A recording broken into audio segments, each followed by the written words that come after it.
చేస్తున్నాడని. సరే మన దేశంలో అట్లాంటి చట్టాలు ఏం లేవు, ప్రాజెక్ట్ కట్టేస్తే కేసు పెట్టాలని, కాబట్టి నడిచిపోతుంది. నెంబర్ 1. నెంబర్ 2 వచ్చేటప్పటికి తలసరి ఆదాయం లెక్క తీయండి.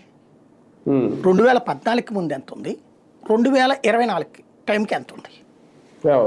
తలసరి ఆదాయం ఎప్పుడు? రాష్ట్ర ఆదాయం పెరిగితేనే కదా. రాష్ట్రంలో ఉన్న ప్రజల ఆదాయం పెరిగితే దాన్ని డివైడెడ్ బై జనంతో వేసేదే తలసరి ఆదాయం. అది నాకు తెలిసి వాళ్ళ దేశంలో నెంబర్ 1 ఉంది తెలంగాణ.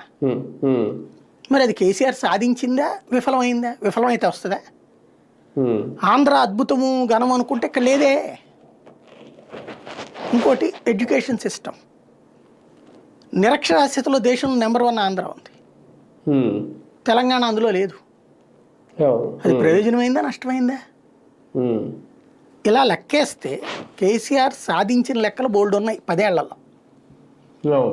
నువ్వు 65 ఏళ్లలో చెయ్యలేదని అతను 10 ఏళ్ళు, 65 ఏళ్ళని 10 ఏళ్లలో భర్తీ చేయలేడు అతను.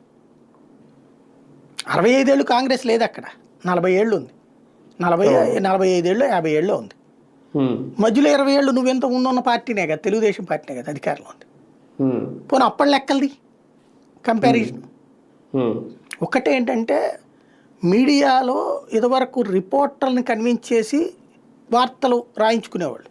ఇప్పుడు మేనేజ్మెంట్లని బెదరేస్తారా, లేకపోతే మేనేజ్మెంట్లకి ప్యాకేజీలు ఇచ్చి రాయించుకుంటున్నారో నిజం